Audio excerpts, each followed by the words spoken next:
And I appreciate you being patient with me working through that.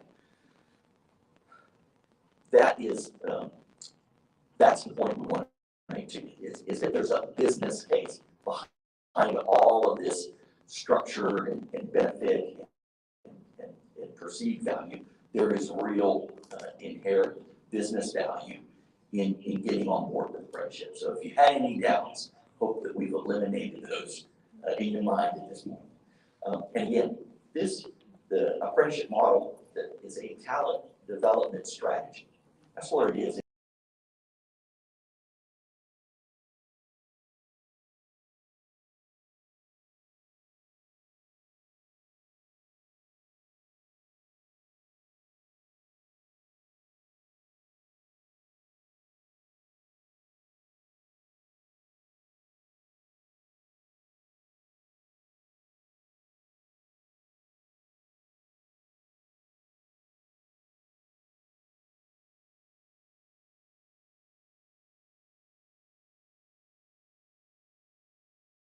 It's just a matter of us getting together, have a conversation, and figure out how do we make that work for you. So, here's an example of some of the companies that DOL is working with, who and many of whom have national apprenticeship programs in multiple states or all states across the U.S. that they operate in. And those are some big Fortune 500 companies there. Right? So again, it works. You heard the intro about National Apprenticeship Week. We've got a lot of events happening, right? I think this is my 5th or 6th event this week already, so jam-packed. But it's our 8th annual, and it continues to grow and grow. So as the word spreads on apprenticeship, so does National Apprenticeship Week participation. I think very soon it's going to become National Apprenticeship Month, because we're going to need that long to fit all the events into the schedule. And again, I think the Secretary mentioned this as well. This year in August, we celebrate the 85th anniversary of apprenticeship under the Department of Labor. 1937, the Fitzgerald Act, or the National Apprenticeship Act, was passed, and that assigned registered apprenticeship to the Department of Labor and gave them the responsibility, the DOL, for developing a national apprenticeship system. And that's what that's what we're implementing today. It's certainly, in the last 8 years or so, we've got a lot more attention and energy because of the changes in WIO, the Workforce Innovation Opportunity Act. In 2014, passed in 2014, that changed the dynamic of a lot of things in the workforce world. And that really shed the spotlight on apprenticeship. So we're celebrating 85 years of apprenticeship. In other words, apprenticeship works. So I will wrap up and leave it there. I appreciate your time and attention, and I will stay for the remainder of the day. So if we want to network and connect or have questions, I'll be happy to stick around and answer those later on. Thank you.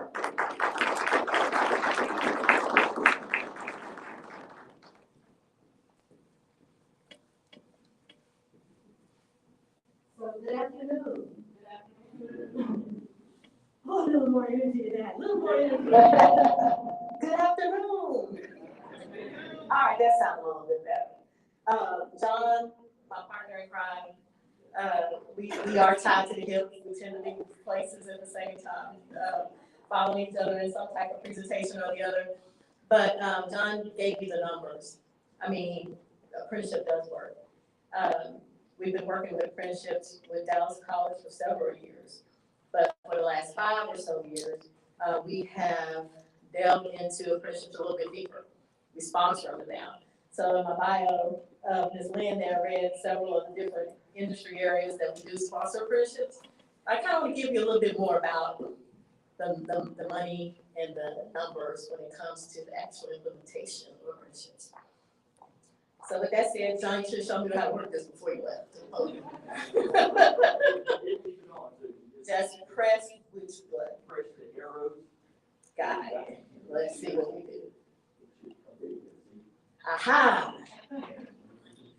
So let's talk a little bit about apprenticeship when we talk about pipeline. Dallas College probably has an average of 100,000 students a year, give or take. Each of those students not only in degree plans, but also in the workforce. So when we look at Dallas College, the infrastructure is, of course, we're the educational institution to put out 2-year degrees, but we're also a pipeline for individuals to go directly in the workforce after going through training that they have there at Dallas College. And apprenticeships is one of those modes. We really believe that our students have different access points to success. The degree is wonderful. Certifications are wonderful. Our certificates that we put out in different industry areas, wonderful. But here's apprenticeship, another opportunity for them to be successful in the workforce in any occupation that the employer is willing to apprentice. So we're looking at pipeline.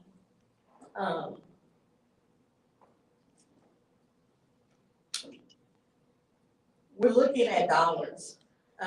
You saw that John in his presentation talked about DOL, 57 million.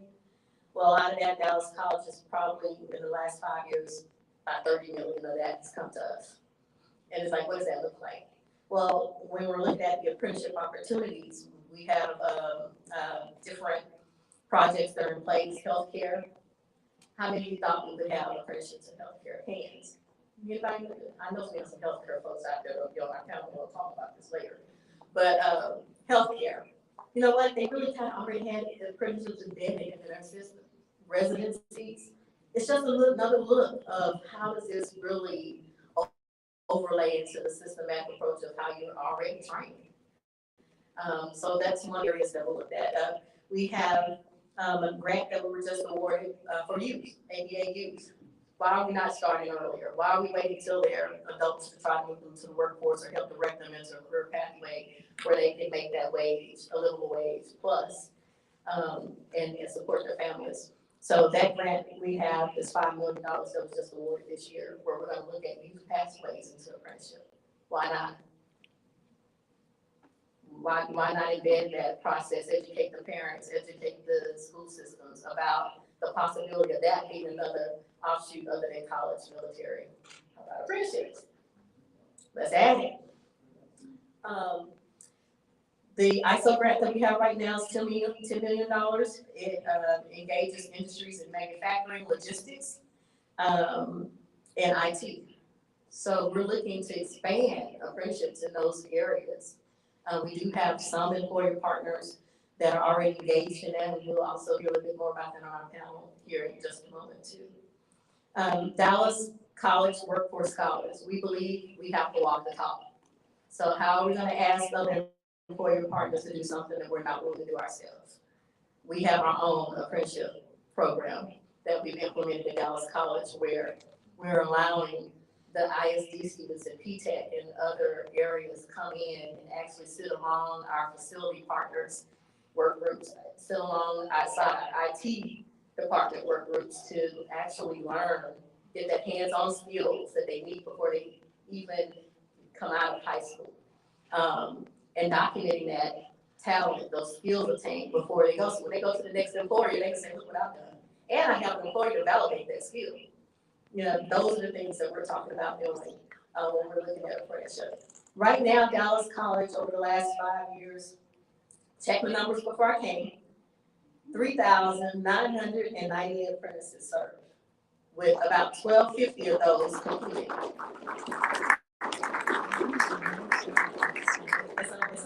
It's something that our board and our leadership has committed to. We set out our proclamation earlier this year to support apprenticeship in the way it brings in another diversifying your pipeline, bringing another pipeline of onboarding talent into your organizations. So with that being said, we're going to get ready. Lynn, you come back up and I'm going to do that. Okay, we're going to get ready to lead into the panelists. You know, you've heard us talk about it, but let's talk about the employers that are actually engaging in apprenticeship. How is it actually functioning in their organizations? What are the good, bad, and different? I say good, bad, ugly, all those extra things that, you know, we want you to come in eyes open with what apprenticeship can do for you and your organization. So with that being said, I'm going to introduce quickly here my partner in crime, moderator, co-host moderator, Aurora. Aurora, if you come on up stage for us. So Aurora has a really long bio. I'm not gonna read all of it. I'm gonna hit the high points. She's a Texas native, over 30 years of experience in banking, energy, workforce development, leadership roles. She is a certified professional coach with ICF, a global professional coach organization. She currently serves as the National Director of Strategic Partnerships and head coach for the New Apprenticeship, a national training sponsor for Dallas College. A national training sponsor for college degree, Department of Labor. That's a lot.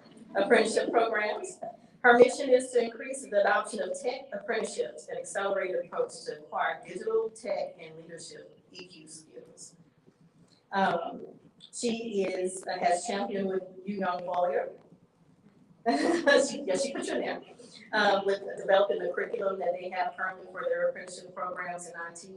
And she actually is with us today to help us welcome our partners of our panelists that are upcoming. So, Laura, you want to go ahead and get our partners on?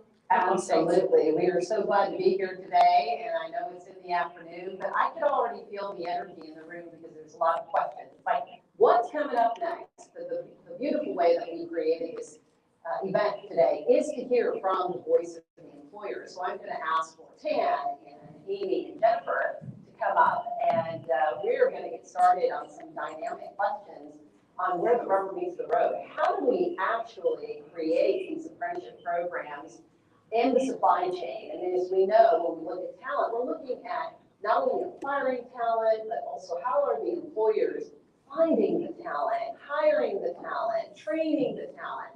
And today, that's what we're going to be talking about in depth with our 3 employers that actually have apprenticeship programs in their organization. So as we get a little settled in, we have mics for each and every one of you. If you could please get those turned on. And I have one here for you, Jennifer. Here you go. There you go. Just turn that on. Yeah, right here. Come on over here, Rita. Thank you so much. Fantastic. Great. And by the way, I have to do a shout out. Today is my daughter's 23rd birthday. Happy birthday, Marissa! Sorry I can't be with you today. Oh, it's great. All right, Anita, so let's get this show started.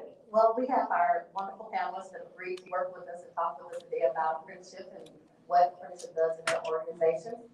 So I kind of just want to start out with you all introducing yourselves and just giving a brief overview of your role at your company, and talk a little bit about how long you've used this apprenticeship strategy in your company. So let's start with Amy. Okay, my name is Amy Motzenbacher. I'm with Lockheed Martin, part of our Strategic Workforce Initiatives team. And I have been with Lockheed since September of 2019. And we really started on our apprenticeship journey in 2018. And our team is really committed to supporting our business areas across the nation and implementing apprenticeship programs that provide opportunities for learning experiences, the opportunity to apply that learning with mentoring along the way. In 2019, when I arrived, we had 4 registered programs, and our goal was to reach 250 registered apprentices by December of that year. So I got there in September, and we didn't know if we were going to make it. And I said, let's just keep plugging ahead. We hit our goal of 250 in December 31st of 2019. And I'm super excited to share with you that as of today, we have over 40 registered apprenticeship programs and over 4,400 apprentices. So lots of fun, really passionate about it, and happy to share today our experiences and why we really believe in this model. Good afternoon, I'm Tan Murthy, Executive Vice President of Infosys, a global professional services firm, working in more than 50 countries, over 300,000 employees. But more importantly, I run the operations for us here in the US, Canada, and LATAM, and also global head of education for Infosys, which is where the partnership with New Apprenticeship started. Brad talking to me about what apprenticeship was about. That's when our journey started. This is probably 3+ years ago. And today we have more than 250+ apprentices in the company.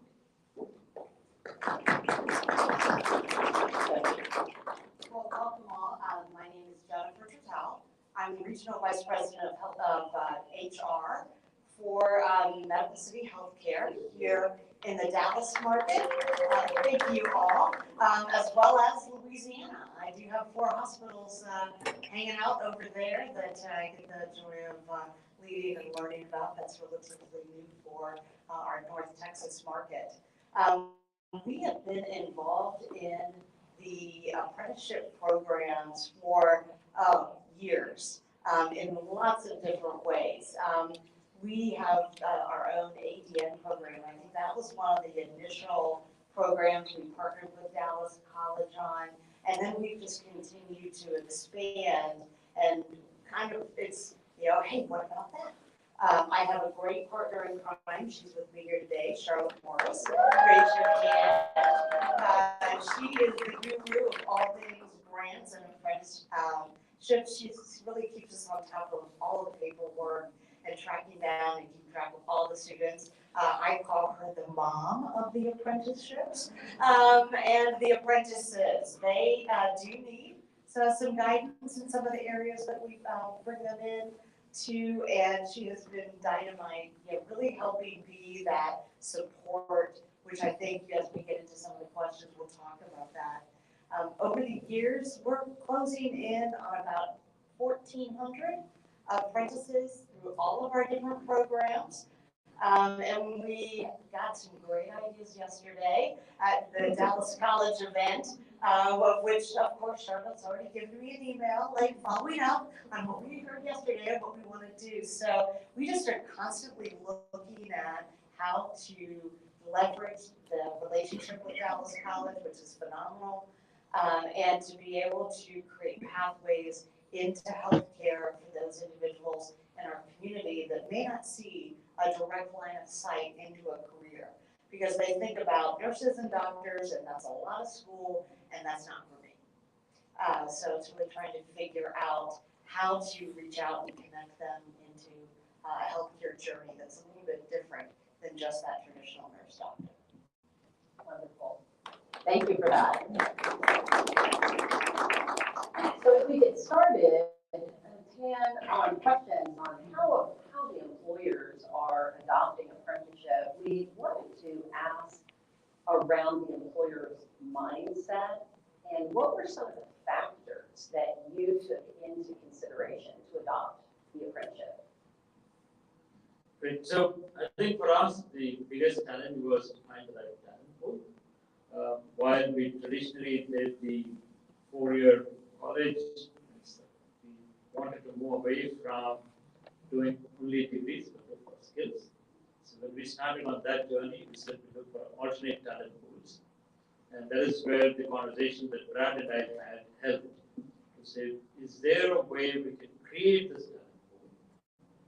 Because traditionally, while we have got people from a 4-year degree, we have spent a lot of time and energy in training them to get ready for the work of full-time. So there's effort we are already putting. But now we wanted to see if we can do that with people who don't come from a 4-year degree, and the apprenticeship model sounded like a great idea.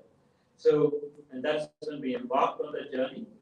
It is about then understanding what does it entail, because it's not the same way as just recruiting somebody, putting them to training, and then putting them to work. Now they are learning and working at the same time, and also giving them a pathway to a degree if they choose to, because it almost becomes a way to get credits without the loan. You can get college credits without taking a loan or getting the college credits. So that sounded like a very attractive idea for us. That's how we looked at it. Excellent. I appreciate how you called out that there is talent in our marketplace that don't have a degree, and it's a barrier in many cases where they're not able to get a job. But you really looked at co-creating these agendas. Brad, a big shout out for you, the visionary to new apprenticeship, on how the work and learn model was being adopted and how you were providing that solution in your organization. Great. So as we're thinking about the mindset, let's think a little bit about the journey, Jennifer. When you all were looking at onboarding and bringing apprenticeship work and adopting that into medical cities, how did you get started with that? Well, so I think it's it starts out with our senior leadership and really having a mindset of growth and development and how we can be a community partner. And knowing that, here's a newsflash for you, there's a shortage of healthcare workers. Name the job, there's a shortage. So how do we partner in the community, partner with education in order to create those pathways? And so that's where we kind of started, was at the very top.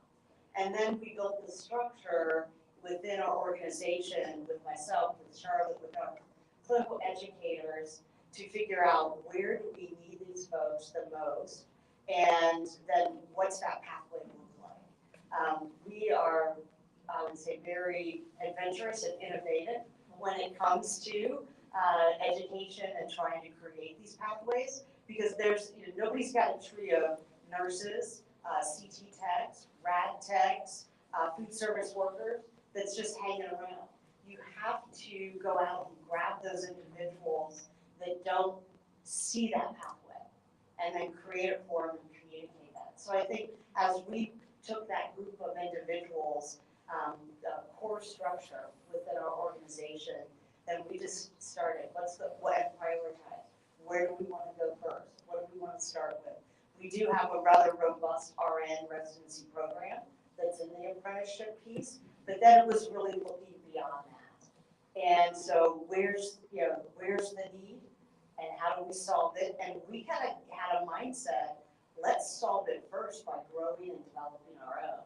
And that platform was with the apprenticeship program to create that platform for us. And it's worked out very, very well. And we've got probably 2 or 3 more that we're going to catch up with. Excited to hear that and waiting for those 2 or 3 more. When you're looking at the thoughts of your apprenticeship, has it changed since you started? Has any of that changed your thought process or organization-wise? How do you see it future? Yeah, I think initially we looked at it from a productivity standpoint, and the fact that we're going to be bringing these apprentices on that are going to need to earn while they learn. And as a for-profit healthcare organization where productivity, labor management, expense management are all top of mind, we had to kind of bridge that and go to ROI pretty quickly so that we can say this investment is going to get us X-fold with these apprentices and to be able to fill critical needs.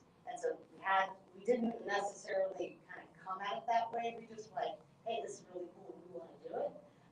But we did have to build that business case and get to the ROI pretty quickly so that we could convince more on the expansion to continue adding another program, because we can show the value. I think John's slides were excellent in being able to actually put some other numbers more globally to the investment and what the employer gets out of it. That 2080, that dollar, that's going to stick in my mind and probably be repeated a time or 2. There. Yeah, but it did have to pivot a little bit because we had to get to ROI when the earn and learn piece comes. Right. Anita, Jennifer, I really appreciated the framing of how you as an employer have to have a growth mindset. For those of you who haven't read Carol Dweck's book, it's a great book on fixed versus a growth mindset, but employers can adopt a lot of those principles as well in terms of taking the risk of what has to be done, and it takes a lot of changes. We all know our brains don't like a lot of change, so kudos to you for adopting these changes. I'm going to come over to Amy, and for those of you who didn't attend the We Can Texas conference here at Communities Foundation of Texas, you had an outstanding message for so many workforce partners, and I'd like for you to share, how do you rely on your partners? What are the successful ingredients? Thank you for the question. So partnerships are just absolutely essential. I love the acronym for team. Together, everyone achieves more. It's so true in this case, and whether we're working with stakeholders within Lockheed Martin or with our external partners from our grant partners, workforce boards, community colleges, four-year universities, the military, they all have a place. And I think it's just really important as we go about this work that we meet each other where that we are, where everybody is, and recognize that we all have something to contribute. But it's so important that we really listen to each other and make sure that we understand the gifts and talents and assets that we bring to the table, and not assume that we're coming with the whole solution. So really take time to peel the layers of the onion to understand, well, this partner really can bring this to the table, and this partner can bring that. And I think it starts with just asking a lot of great questions and seeking to understand before being understood. And I continue to be amazed each and every day that when we take the time to really start with understanding what does success look like at the end of the day. When this program is implemented, what does stellar look like? Okay, now let's back off from that and talk about all the gifts and assets that each of the players bring to the table to build the very best programs. That is outstanding, and it takes just a little bit of time. It does. And energy, right? Yeah, I used to teach school though, and I gave my students a model, it was a little timeline.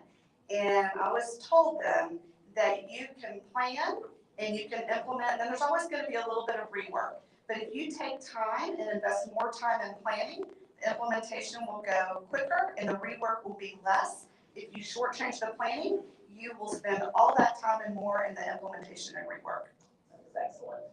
Excellent. So Tam, I'm going to turn it back over to you. And you mentioned earlier in the first question that it really does depend on the challenge that you're facing with talent. So the question that we have for you is, how are you currently solving these talent challenges with apprenticeship?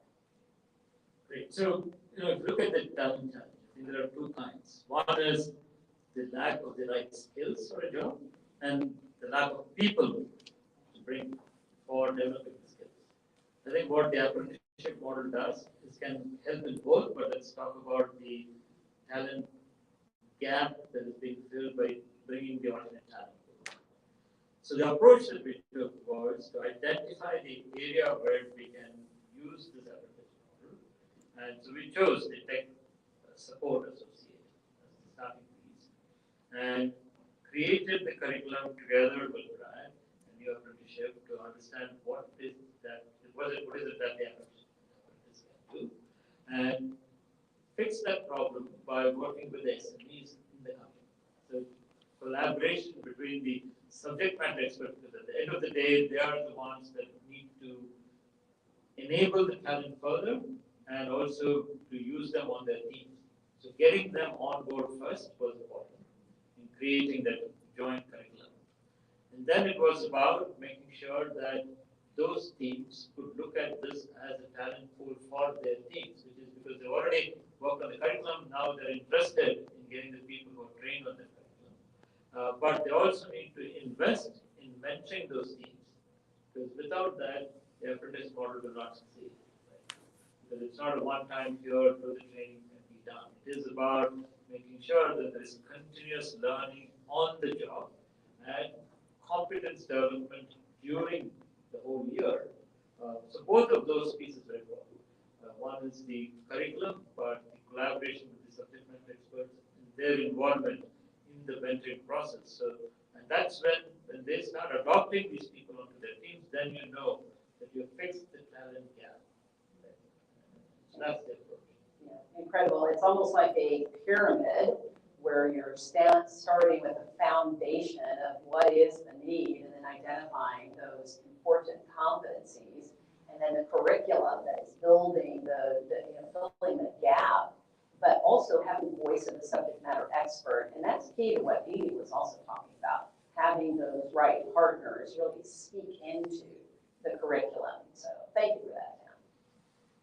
Yeah, and Jennifer, you talked about you had to come to the ROI pretty quickly as you were investing into the apprenticeship model. What did you see and what did you communicate to the leadership there at Medical Cities in regards to that adoption of apprenticeship? What did those ROIs look like? So I think that's really threefold. As we looked at where our gaps that we were struggling to fill.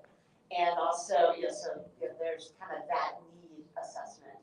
And then you have what's our place in the community and how do we partner in and be a community player to help solve for that gap.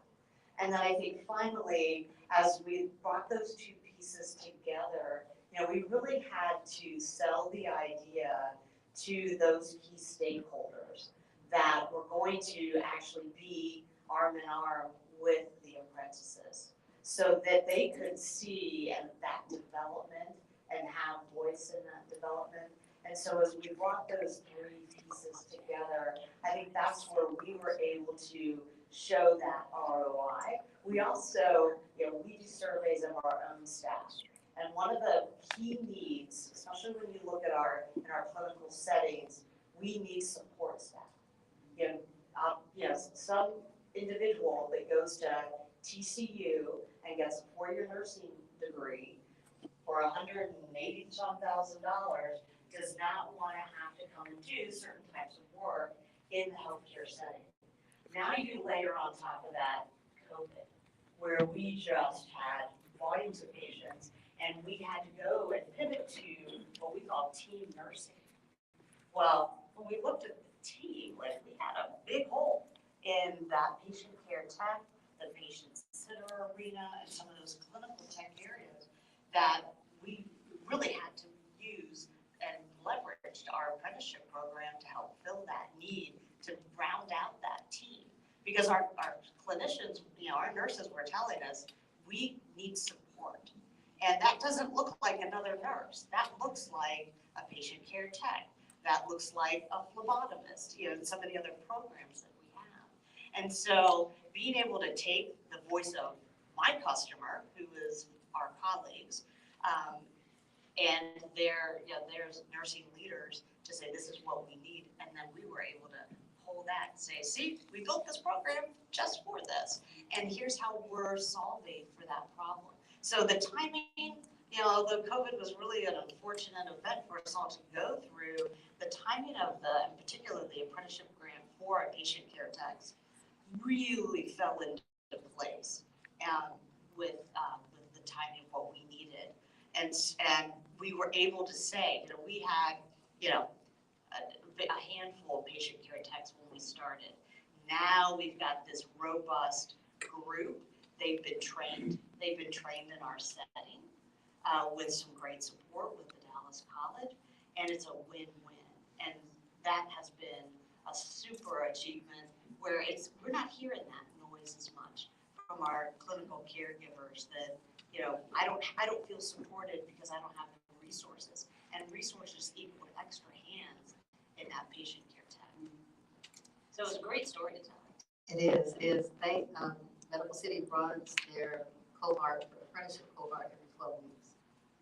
So when we talk about the commitment, that on return on investment that you're referring to, having those extra hands, and these cohorts average about 15, 20 apprentices per cohort. So that is a real telltale return on investment when it comes to the people resources coming in and providing those extra hands for the nurses to do what they need to do to support the patients there in the city. So, right. Actually, our division president is the president who will be our president here in another 40 days, is presenting today to the senior leadership of HCA. And one of those key cornerstones is the success of our PCT program, because we haven't scaled that across the entire enterprise, and it's a real need. And everybody's trying to solve for it. I'm sure, Teresa, who's here from Parkwood, she's probably trying to solve for it as well. I mean, it's just the name of the game. And so it's a great established program now that is, we are able to replicate and scale. So we're excited about being able to do that. I must say too, the Medical Cities was our first year apprenticeship champion award of excellence employer partner with Dallas College in consortium with healthcare. So congratulations for your yearly award that they came last year. Charles is there to it's great work that you're doing there in Medical City. Tam, what about for you? What have been some of the benefits to the company to emphasis as you adopted apprenticeship? we are in the business of using technology to solve problems. What that means is we need people who are competent to use technology to solve problems. The only way we can be successful is if we have competent people. And apprenticeship is a model for us to have the people and have competent people who can solve problems for the clients. So that was a big thing. Second, I think, is the talent that you get from this model is a true representation of the community. So diversity in the workforce began to increase with this model and talent that we got from the apprenticeship. That was a big win. And I think the third one is about the ability to create a pathway for these people to not only enter at these levels, but also to be able to take up other roles as they progress, especially with the pathway to a 2-year associate degree or a 4-year college degree, because we made sure that the credits that they earn from this model are transferable to another university. So we have this partnership built in already. So it also creates a talent pipeline for the long term. It's not only fixing the immediate need, but creating the talent pipeline. So all three are great benefits for us. It's a great tie-in, Jennifer, to what you were saying in terms of the stakeholders and how you were truly meeting the needs, not only of your nurses, but inside of the organization, they were feeling like they were supported, is the word you used. And that's powerful, especially in healthcare, as you were coming out of COVID. And then, Tan, you just continue to move that momentum of the benefits of apprenticeship to have competency, because in tech, it's so dynamic and evolving. And that's the value that you're continuing to provide your ecosystem and your company stakeholders. So thank you for sharing that. Amy, what about for you? What are some of the benefits? So I would echo what you all have shared, but I think another huge one is clarity in the journey to competency. And I love the structure that apprenticeship brings to not only managers and supervisors and leaders, but to employees and apprentices. And every apprentice at Lockheed Martin is an employee of Lockheed Martin. So in fact, I will tell you, we're celebrating National Apprenticeship Week. I'd love for you to Google Lockheed Martin Apprenticeship and read our success stories. But one that we shared out, and I loved how Glenn shared across Lockheed Martin, how clear the journey was laid out through the apprenticeship model. He said, and I don't know about you all, but you want to go and say you want to, acquire cyber skills or 5G or hypersonics. Well, where do you start? At Lockheed Martin, if you went into our learning management system and you looked for cyber training, you would have thousands of choices. Well, where on earth do you go? How do you start? Much less if you're a new employee coming in, a new apprentice. And so our apprenticeship programs create that structure. We organize it within our learning management system, or if you don't have a learning management system, just make it visible and clear. Here's where you start. Here's how you progress. Here's where you finish. Here's how you're going to apply what you learned to real work, and the support that you're going to have with a mentor along the way. And oh, by the way, if you're coming to us from a high school or the military or community college, and we determine that you're already competent in some areas, we're not going to have you redo that. We're going to meet you where you are. And that's just a win-win. That's a win for us, and that's a win for our employees. That is excellent. There is one thing I'm just going to ask the audience. How many of you here started your career and you had a mentor when you started your career? That's pretty awesome. We've got almost like half of the room that said they had a mentor. For the other half, what we've done with apprentices, and I heard you mention this, Amy, and Jennifer as well, is the key importance of not only having and developing mentorship, but also having a coach. And these apprentices that are launching their career, they are having the coach guide them to understand how they can navigate the environment, especially in a lot of matrix organizations. It can be overwhelming. So apprenticeship really is a great opportunity where you bring in the mentor and a coach that helps them successfully not only build a technical skill, but also build those life and leadership skills as well. So I just want to encourage everyone, not only mentors, great coaches.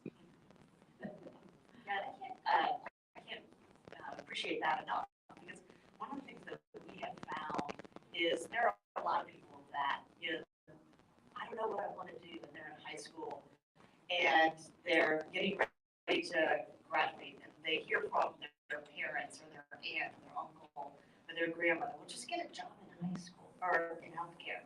You always have a job if you get into healthcare, but that is terrifying. And sometimes our students, the only time they've ever been in a hospital is when they were born.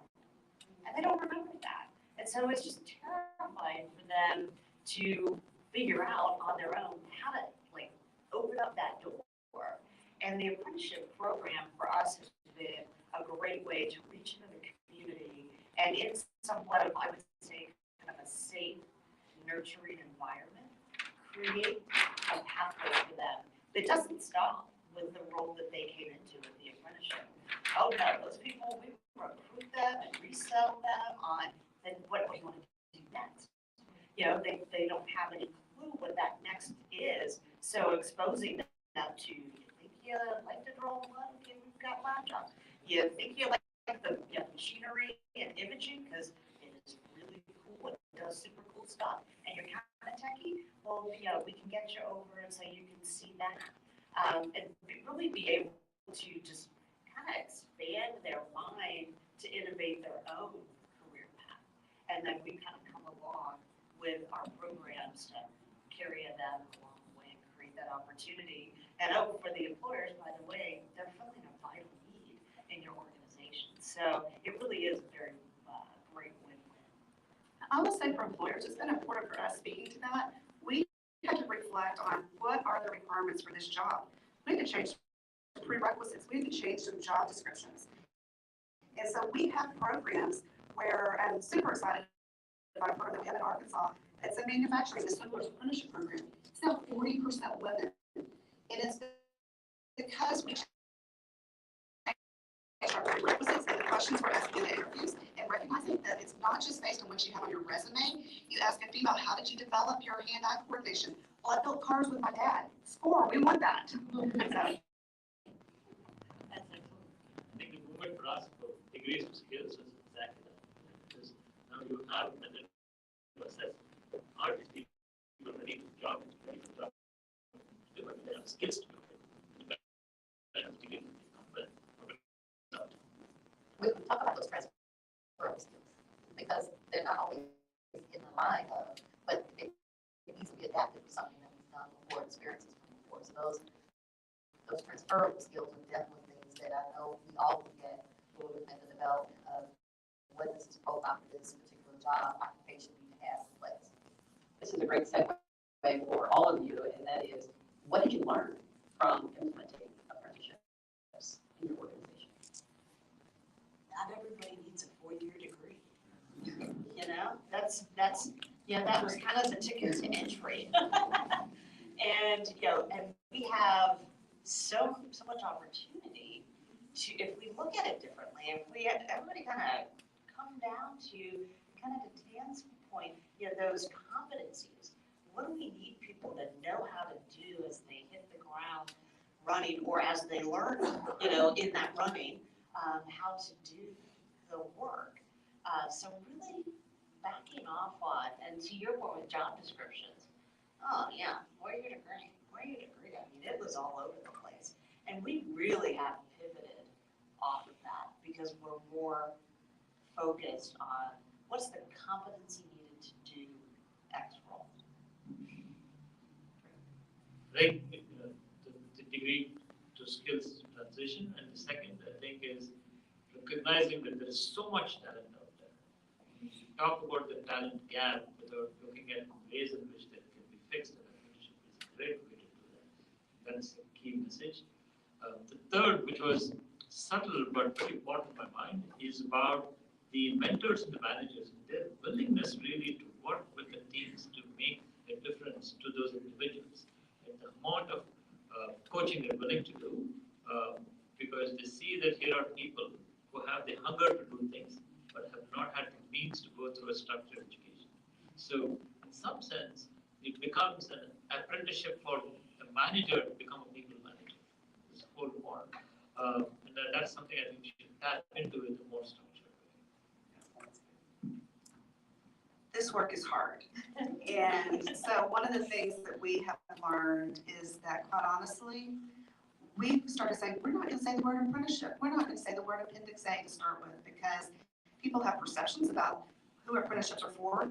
We have cyber professionals, we have engineers, we have 5G individuals, we have payroll, we have assemblers. We have apprenticeships for everyone at Lockheed Martin. There's no end to where we can do apprenticeships. But when we start talking apprenticeships, we get the blank lights. I mean, they're just confused. But when I talk about, are you willing to provide learning experiences for your employees? Yes, we need to do that. Okay, are they gonna have the opportunity to apply what they learn? Yeah. Can you give them some coaching along the way? Yes. Okay, then we can work with that. When we do those things, oh, by the way, we can also register it. They earn a national credential. We're able to direct a lot of grant dollars. So we meet them where they are.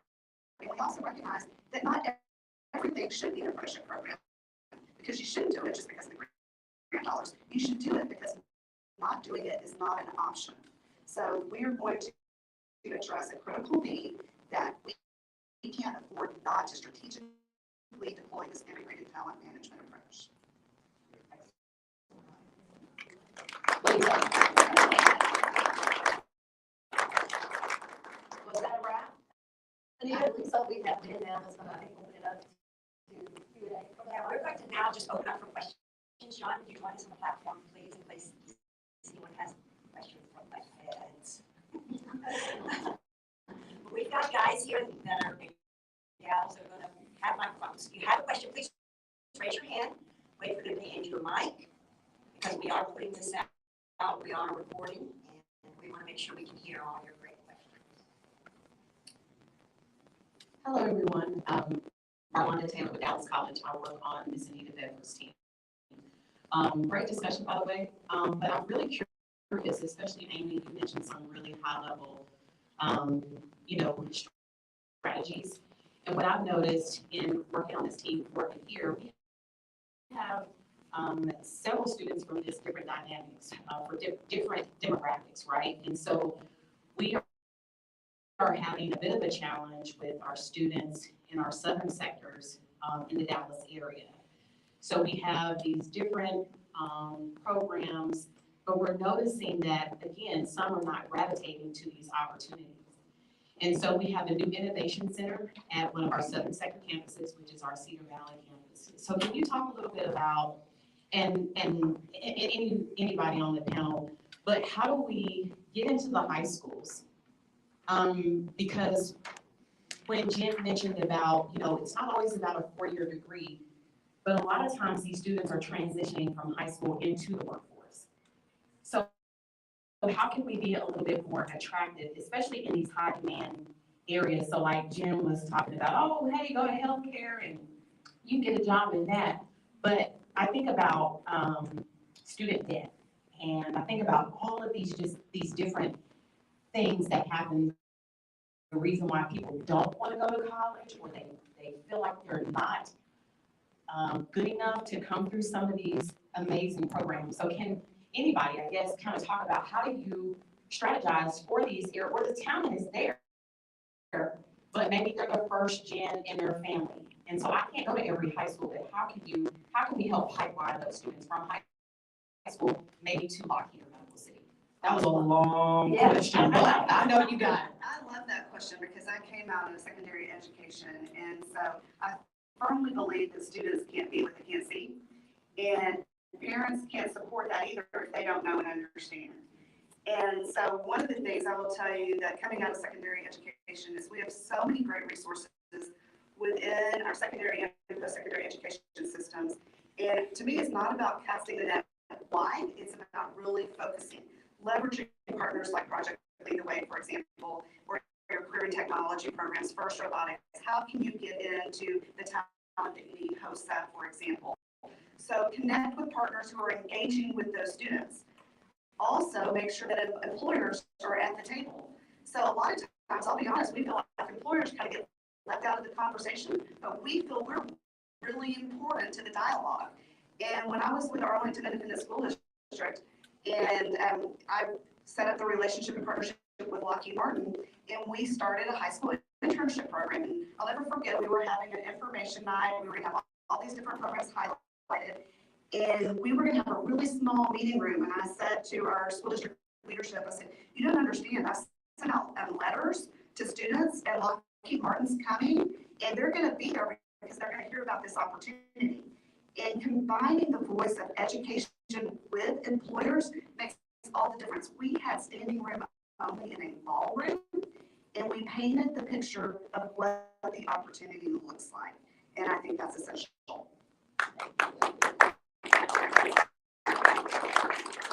think it's also because the lack of a role model for some people. So, if we have 3,000, 4,000 of them already going through, I think giving them the chance to talk what they have gone through with their peers and schools or communities they come from can make a huge difference in raising the visibility, because it's having that mental framework of what does this look like and the fear of the unknown. So if we can get people who have gone through this to talk about it more, I think that can raise the visibility. Yeah, I can't agree more with what the panelists have shared, in that, we're also working with the mayor's group and, with the Dallas mayor, trying to tap into the South Dallas area. Some of what we learned is, there is a desire to learn technical skills and to be able to go to school or be part of an apprenticeship. There is a great fear even to come into like a Dallas college setting. And so, part of what I know that group is doing is looking at, okay, how do we take Dallas College to where the people are and leverage community centers or churches or other settings that are maybe more comfortable to start that learning and that education process. And so, to the point of Amy, where she spoke about, if you don't get to experience or see it, you just don't know. And so I think, being able to create those environments where you can do that. One of the things we had a Medical City Healthcare and a P-Tech program just a few weeks ago here. One of the things we talked about was developing a speakers bureau. So those of us that are employers that are trying to get into outreach into the community, that we develop that speakers bureau so we can get out and tell our story, talk about what, as a rad tech, here's what I do. As a PCT, here's what I do, and you can do it too. And then the wraparound resources with Dallas College are great, where that helps kind of bring that student along to surround them with that support and resources that helps, again, just highlight and create that clarity on the pathway forward. I would just jump in a little bit on that from a DOL perspective. Department of Labor has committed resources, so they put their money where their mouth is. You heard Anita mention that the college recently got a youth grant. And so the Office of Apprenticeship has put a lot of emphasis now on youth apprenticeship programs and even pre-apprenticeship programs. I think here in the near future, as Congress, Washington D.C. gets kind of turned around and moving forward again, they're going to revisit some legislation on renewing the WIO, the Workforce Innovation Opportunity Act. It's up for reauthorization, so they got to work through that and renew it. And then the National Apprenticeship Act, which I told you about, created apprenticeship under DOL, is also up for reauthorization. And in that reauthorization negotiation, I think folks are gonna see that DOL is going to, by federal regulation, be put squarely into the pre-apprenticeship space, where we actually bring structure and formality like we have in the registered programs. We're gonna bring that to pre-apprenticeship. So, and both of those, pre-apprenticeship and youth apprenticeship, are squarely focused on the youth population in school and recently graduated folks, right? High school graduates, before they've gone into college or trying to go that route. Those programs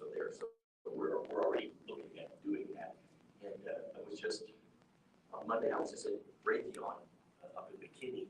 We did a big signing ceremony with them. They created a apprenticeship program, partnered with College, they're trying to follow the model that Dallas College has already set the standard for. And they've got a great partnership. The first thing they said is, okay, now that we've got this partnership with the college, to start filling our assembler, precision assembler, electronic control testers, these roles, we want you to get us into high schools. Because we need to start talking. We need to start talking to high schools. And we need to build those relationships and start creating that pathway, that pipeline in high school. So we're having those conversations about career exploration and figuring out what do you want to do, what are you good at, what do you enjoy, what do you want to spend your life doing. Start having those conversations with middle school, right? 8th, 9th, 10th graders, so that by the time they get to their senior year, they've got a path chosen. Even if that's not where they stay, they hit a starting point and they've started it with direction, with some clarity, with some commitment, deliberation. It's not just a throw everything at the wall and see what sticks. Well, I think it also creates those good paying jobs for them. So, and oftentimes gets them into an organization that's got tuition reimbursement, loan forgiveness, and other incentives to help that individual continue their education without building the debt component of it, which is oftentimes this kind of population that is attracted to the apprenticeship program, that becomes just a terrifying proposition, is all that debt that they might run into continuing their education. I think we have another question on the floor too. I saw someone with Mike. I saw, get up. Yeah, I was pacing myself. Susan Henderson, currently with Coherent Cyber Education, but I just finished a 14-year stint with Educate Texas, so I've got multiple hats on today. Jen, thanks for the shout out about the meeting we had a couple of weeks ago in this very room on healthcare. And I think I've started to answer my question around just age range or average age of the apprentices, because I think we both come from a K-12 background, and so we think about the youth aspect. So in a registered apprenticeship, average age versus a youth apprenticeship age span, give me some info, or I'm looking at John, but anybody. I didn't want to steal thunder and let the employers do it. The DOL registered apprenticeship started from age 16 on, and again, and that age is adjustable based on industry requirements, licensing requirements, and some of those parameters that are beyond our control. Ages may be age 18 entry age kids are, but what we can do is build a pre-apprenticeship that prepares and feeds into that. Right? And that's the goal of every pre-apprenticeship anyways. Pre-apprenticeship leads to a registered apprenticeship program. Some form. So starting at age 16.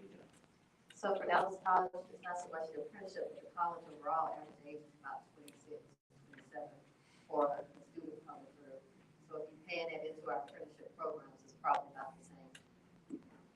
That's what we find with city healthcare.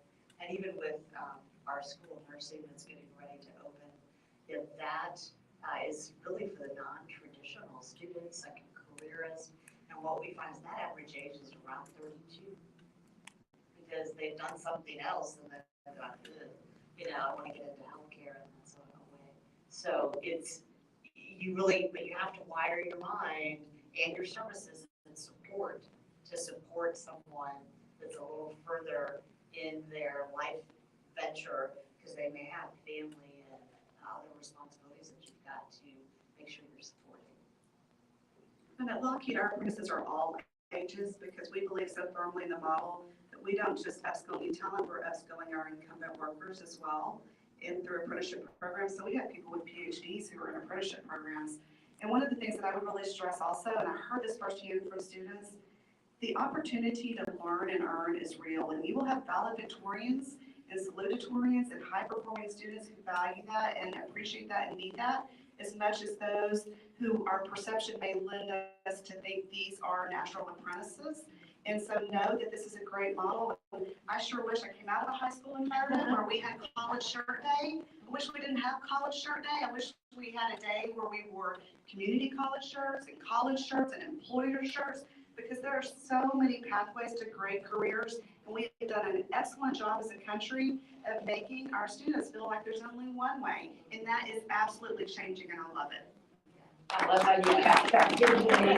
That is apprenticeship day, teacher day, right? I absolutely Who love wouldn't it. want to go get a great job that's, we're gonna pay for your education, and it's just a win. I like that. Either I'm sorry. But you got to go from an either or to both. Mhm.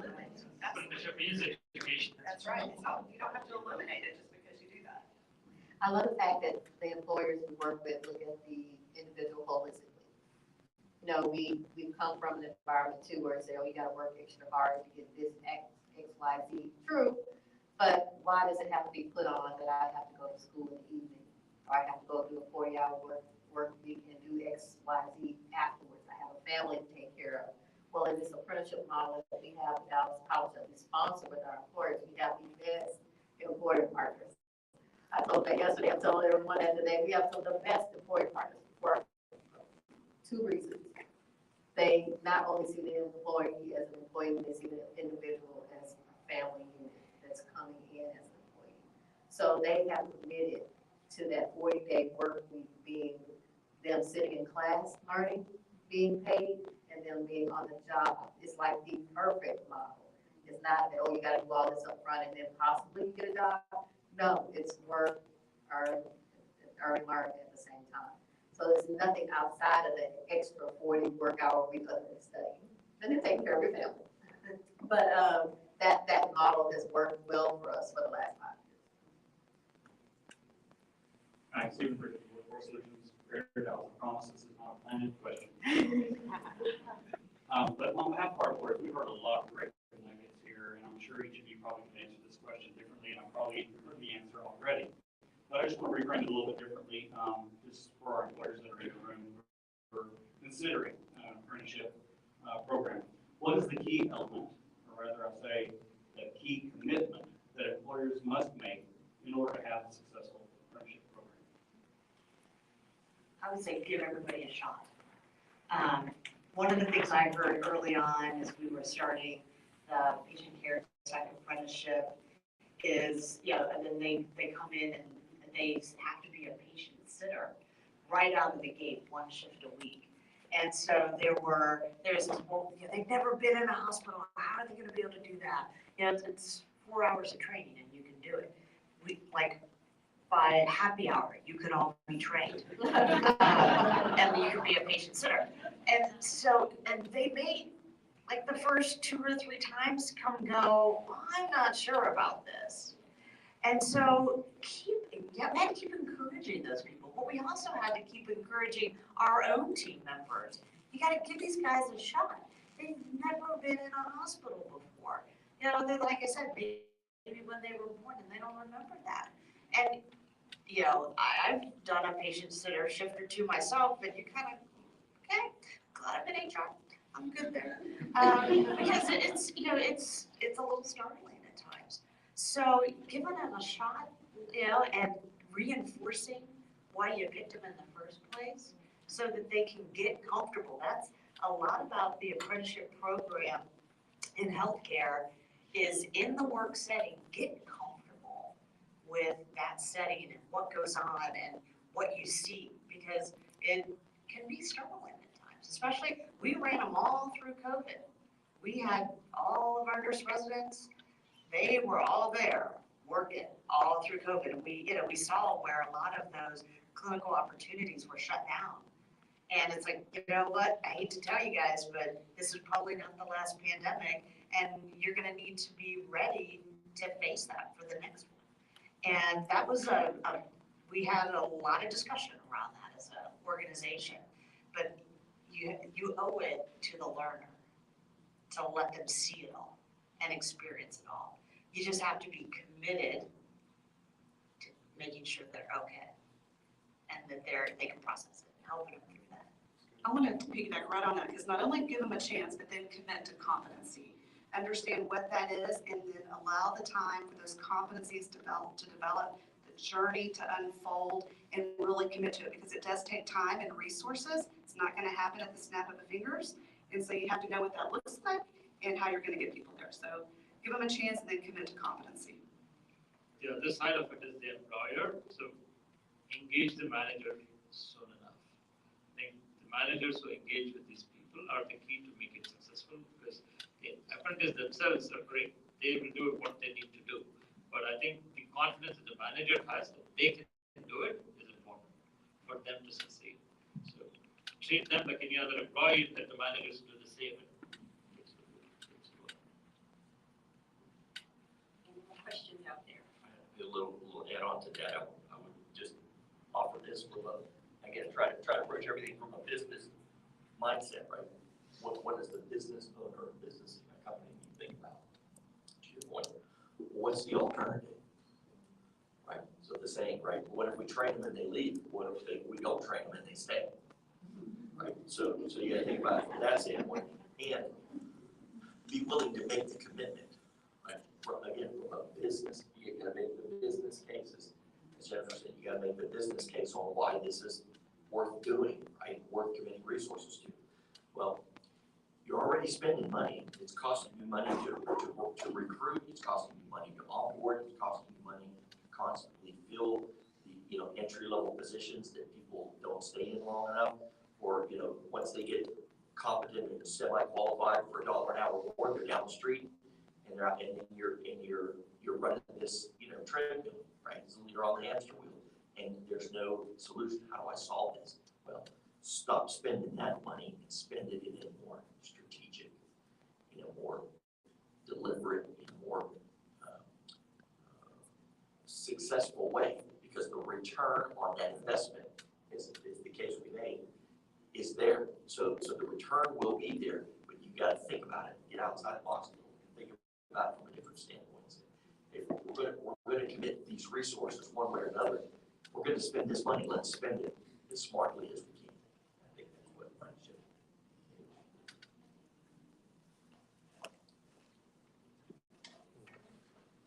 Hello, my name's Matt. I just got a quick question. I'm just curious. I saw a number up there, 93% of apprentices who complete are retained by companies, which is really impressive. I'm just curious, what percent of apprentices do not complete the program, and is it over certain demographics or industry where it's much higher, and what's being done to make those numbers better?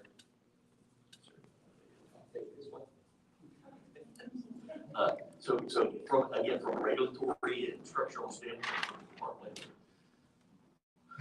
the answer to your first part of your question is it all depends. So every occupation, every industry is very different, and so that 93% it represents an average. There are occupations that are at that level and above almost to 99% completion. So the completion rates are great. There are other occupations, apprenticeship occupations. I'll give you an example. The power linemen, guys that climb the towers and run electrical lines, right? You take a guess on what the completion rate on those, that is not for everybody, right? That's not job. So it depends on the occupation in the industry. The completion rates do vary at 93% is an average. So, that's pretty high for completion. So even the others that are very difficult, more challenging occupations, and it takes some unique skill sets. Maybe they're more physically demanding or technically demanding, or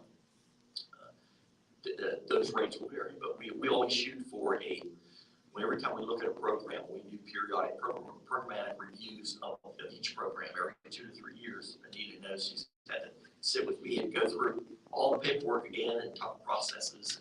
And we look at, are we following the standards that we set?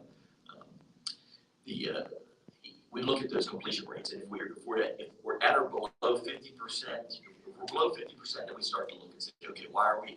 Are there things that we can do to change this and make complete apprentices more successful? And if we're above 50%, then we feel like we're doing good, because that's it's better than a coin flip.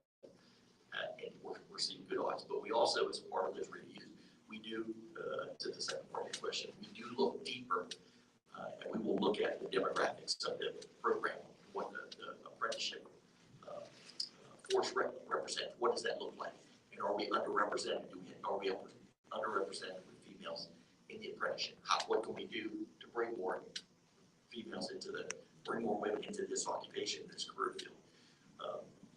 And we'll look at the underlying factors and things that we can do, efforts that we can make to do that. So that's a required part of the process every 2 to 3 years to go through programs. So great question, and we do it is built into the requirements of apprenticeship. Jen? I don't have numbers to throw out, but I can tell you that I get real excited about the number of apprentices who are promoted. And that's something that we see. I mean, we have our first apprenticeship program was out of Colorado, an advanced manufacturing program. And over 40% of the apprentices have had more than 2 promotions. Pretty exciting. Yeah, and at Dallas College, with the ones we're sponsoring, we fall right in line with the stats. We're at about 93% across the different industries that we serve. So it does align numbers wise, and those are varying occupations within those industry sectors. So I don't know where we're dropping out from what we did. Actually, people went on to higher education after that, but didn't see them not complete the program. Jen, Yeah.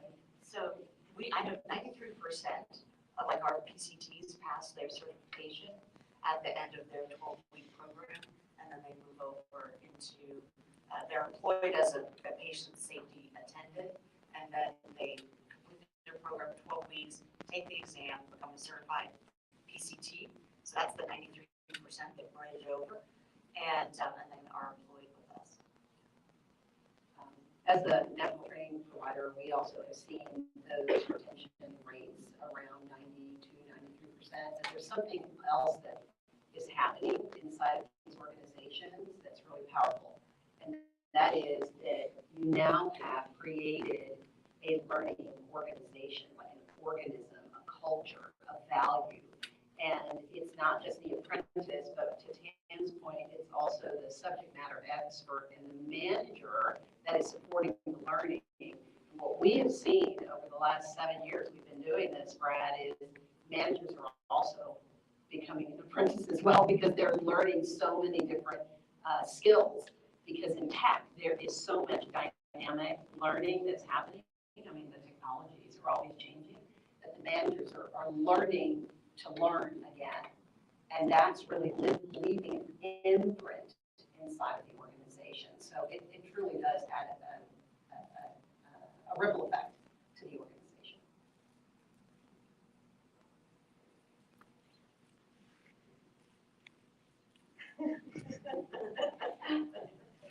Good afternoon. My name is Ramon Hodges. I work at Dallas College. I specifically work with our Goldman Sachs 10K small business owners in getting fellows, internships, and apprenticeships for our students at Dallas College.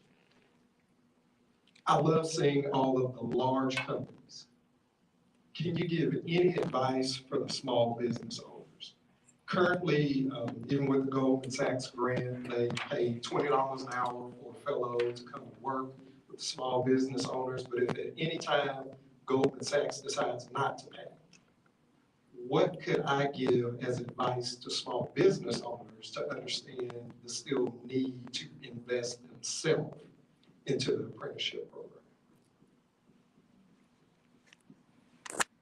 So I think it goes back to starting with the questions and understanding the small business partner needs first, and then meeting them where they are.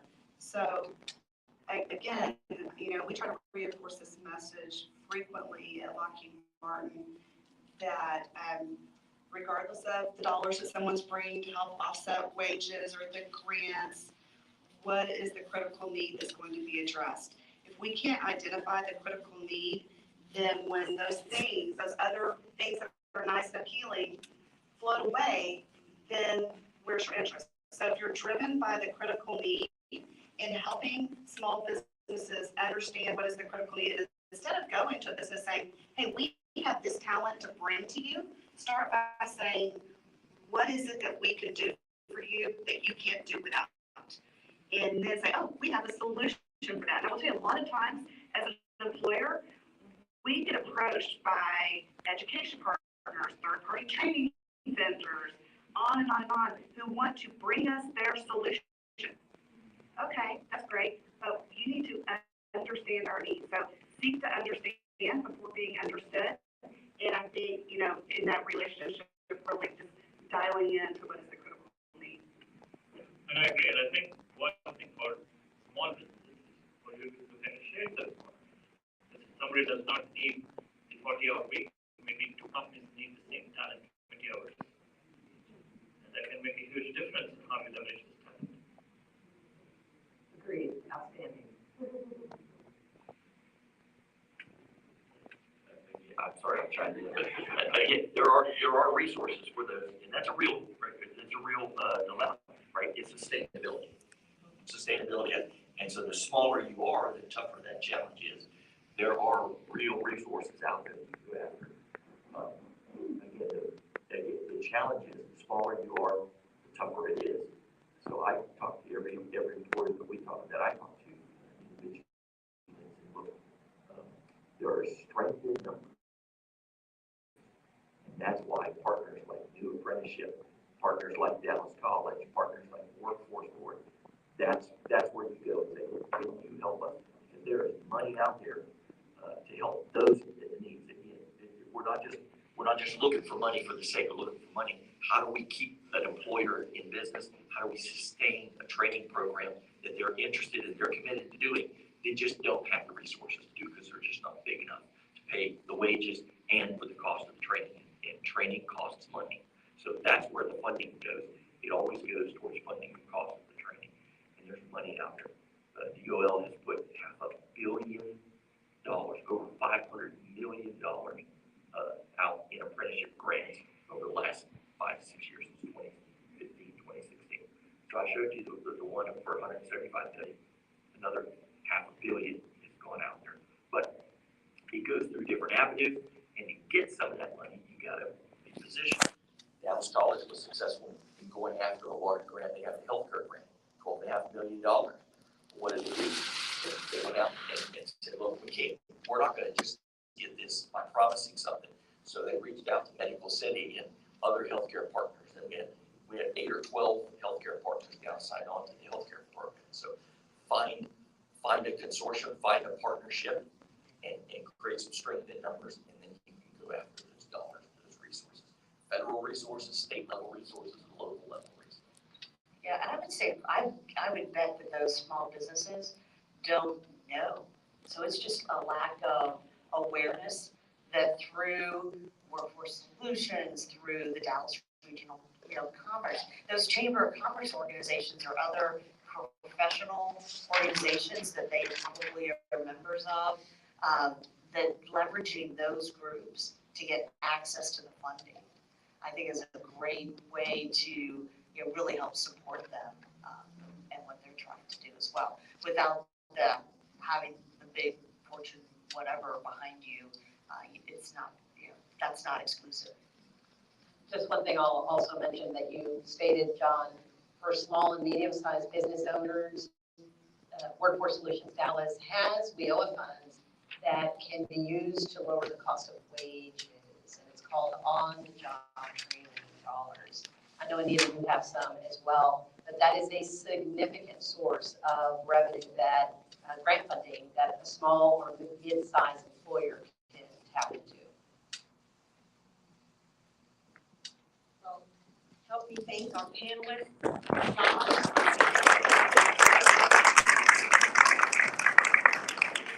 Transition to the next phase and just do a little call to action. So how can you put this in place in your own organization? How can you take it out to your constituents, to your stakeholders, to your customers, to your clients, so that they can also take advantage of this amazing opportunity that apprenticeship affords? So I know I'm gonna make this short and sweet. We all been sitting for a little while here. Hopefully you have gathered enough information to kind of make us a little dangerous in this world of apprenticeship, but we definitely want to try to do a call to action. What are your next steps? What does it make sense? What should we do next?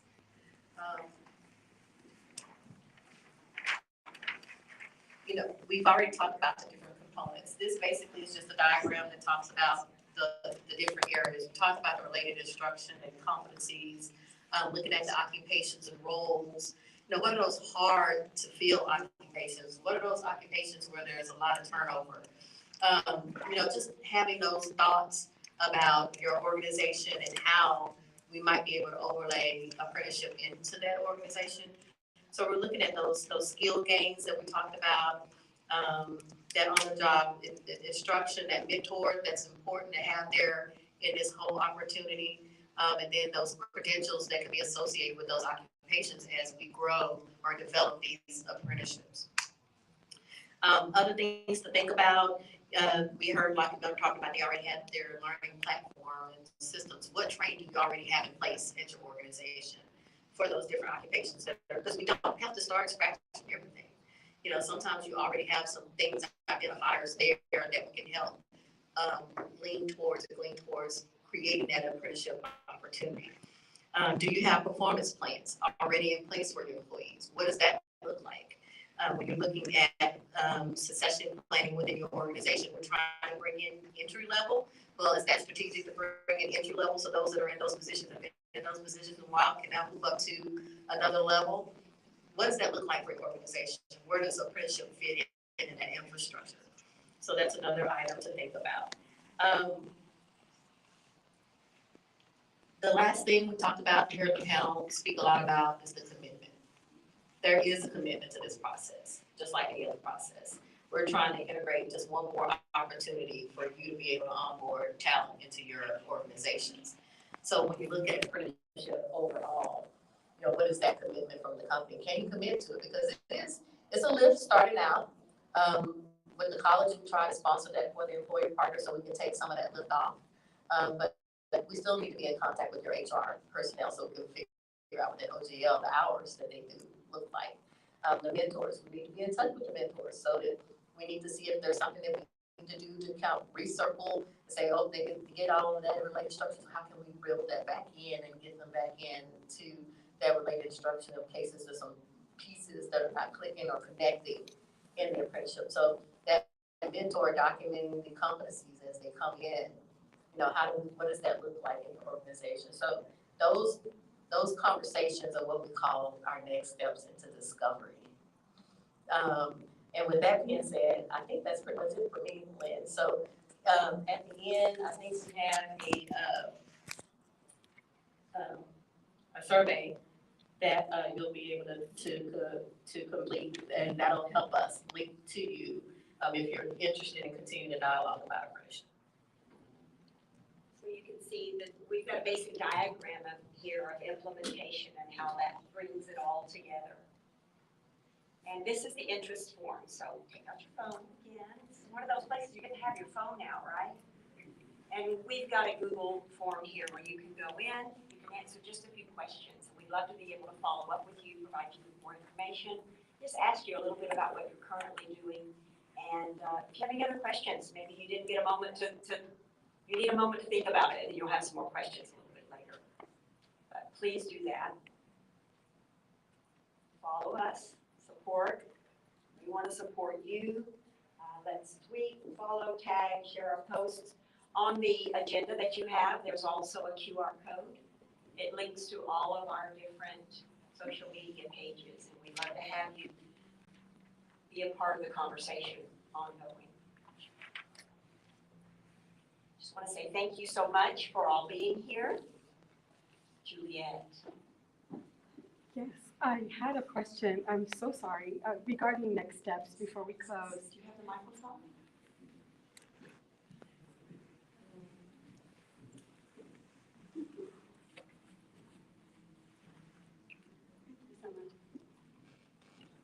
Can you hear me? Thank you so much. Regarding next steps, right? For those of us who came here with apprentices, right? So, and I happen to be with the DFW Alliance of Technology and Women, and we have trained a wonderful group wonderful groups of women in skills such as Salesforce, so they have been Salesforce certified, AWS certified, Azure certified, and all they need is an opportunity. They just need someone who will just, accommodate them because they've been home for 18 years, but they were in tech before. They were raising their families, and now they're ready to re-enter the workforce. Others are transitioning from marketing to tech, and so many other stories in between. Others have been homeless, and we have had Accenture and other amazing companies that have hired them, and now they're applications developer associates. The stories go on and on. So what do we do, those of us who have apprentices ready to work? What do we do?